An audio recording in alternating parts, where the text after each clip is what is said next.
But by and large, everything seems to go really well. But of course, coming right up to Christmas, and you'll be visiting family Tomorrow. and they'll be making all sorts of Christmassy type food.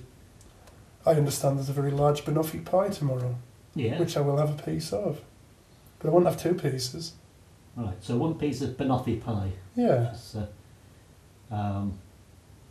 sweet, sticky, full of calories. My sister-in-law's sister makes them and she's very good at it. Mm. And it's only once a year, so yeah, I would like to taste that. Yeah, I think you could thoroughly enjoy that. I think I could. Yeah.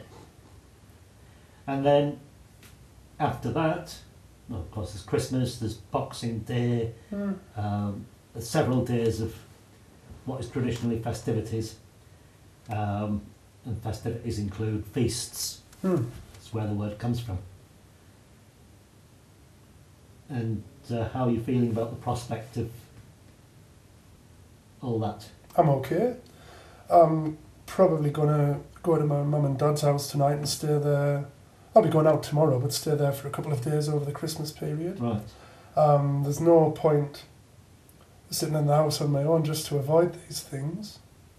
I may have a bit more to eat during the day than I have been recently, but I bet what I have to eat over the day is only as much as I ate in a regular day before, and that's okay. Yeah. You know, I mean, you can be this sort of size and eat a decent amount a day without putting weight on. Especially with all the after dinner walks that you'll be doing as a family. Oh yeah, yeah. I think it's a bit snowy and icy at the moment for that. Right, you need to put shoes on. Oh, okay. Probably some sort of An accord. a coat, yeah. I've done stranger things. Yes, well, sure you have.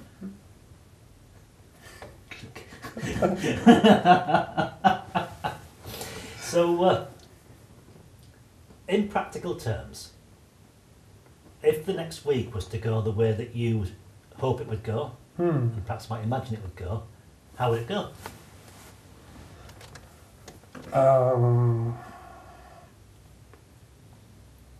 I would have a nice relaxing week without feeling ill, because I know usually Christmas and the 2 following days I just feel really full and uncomfortable normally, to the point where I'm wondering, and this is the way it used to work in my mind, what can I eat that's healthy that'll make me feel better?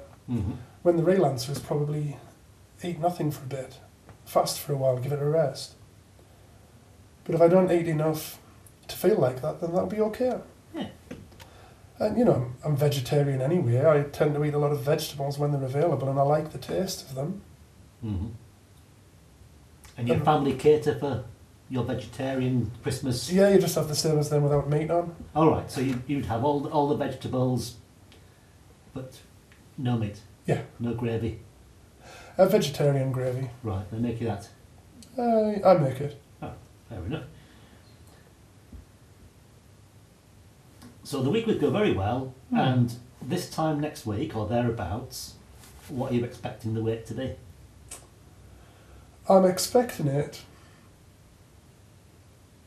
if today's reading was accurate enough, and I think it is, well, I'll be seeing you a week on Monday next, I think, and by then I would have thought it would be at least into the 18s, just slightly into the 18s. Right, so that would be in a drop of another £6 or so. Yeah, £7 maybe. So you're expecting over the Christmas period, And New Year. not just to maintain the weight loss you've made this week, which is, you know, tremendously applaudable, but to continue losing weight at something similar. Almost. Yeah. I think £7 in 10 days instead of £7 or £8 in 7 days. Right, it's a slightly longer period between now and the week on Monday. Yeah. So £7 or so in about 10 days. Right? Well, if that happens, you know, we'll both be, you know, very happy, I'm sure. Yeah. What if it didn't happen? What if all that happened was that you maintained this weight loss you've already made? That would be okay. Yeah. So over a Christmas period, including New Year, all the stuff that goes on over that period. When everybody else is putting half a stone on and I would normally would. Yeah. If you maintained the weight loss that you've made over this past week, that would still be a great achievement. Yeah. So what I would say is, let's make that the very baseline. Okay. The very least that's going to happen is So it's going to be maintain the weight loss. Anything beyond that is a big bonus. So if you were to lose £1, that would be a big bonus. If you lose £2, that would be twice as big a bonus. Better lose 7. If you lose the 7, which is quite possible, easily achievable, then that's probably something to write home about. Well, I think what I've been telling myself is that, things like desserts and chocolates and liqueurs are available 365 days a year. There's no kind of shortage or famine going on. Right. I don't have just 1 or 2 days a year to consume these things. Mm. If I want them, I can go shopping and get a bag full of them and sit at home any day of the year and sit and eat the same things. Mm-hmm.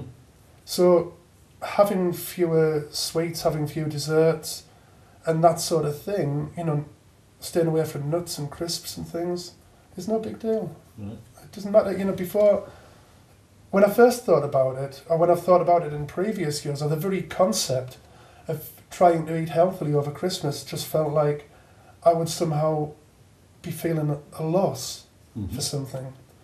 And then when I thought about it recently, I realised how ridiculous it was to feel a loss or grieve of food. It's insane. Yeah. Well, whenever you think about these things logically and rationally, they are a bit insane. However, our feelings play a part in our desires, the way we think about things, and everybody else around you colludes to support the myth. Yeah.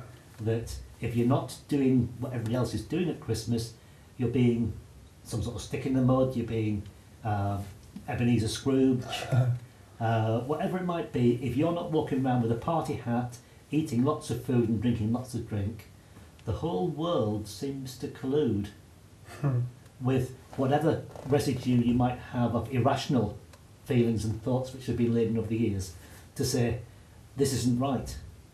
Come on, it's only Christmas, once a year, let's just relax, have a good time, eat lots of food, mince pies, which we all know are illegal in England on Christmas Day. You'll go to jail for that sort of thing. Well, I'm not sure if you'd go to jail. The Attorney General or whoever it is who's in charge of things, prosecutor, would override Oliver Cromwell's decision. probably would not take it to court. Okay. I don't pleased think about you'd that. actually go to jail, but technically it is of course illegal. Okay. And clearly you wouldn't be eating mince pies unless you felt inclined to drive across the border to Scotland. Or even into Wales. Anybody who cares to take the journey over the border is free to eat mince pies in Wales or Scotland. Now, to cross the water to Ireland to eat a mince pie, some people might say was a little bit excessive. Yeah. But stranger things have happened. But coming back to the plot, which I've just lost for there. Maintain the weight loss would be a great goal. Losing £7 over the next 10 days, definitely achievable. But it will take a bit of vigilance, and everything and everybody will be trying to collude to pull you back to the old ways of doing things, both externally and internally. So what we can do, usefully, is actually let go of all that internal programming that says you've got to give in to these ridiculous things which consciously aren't rational. Yeah. There's no rational reason why you should have to eat more on Christmas when food is available every day of the year. But there's some sort of ancient laid-in feeling that says, got to do it, otherwise I'm not really doing Christmas.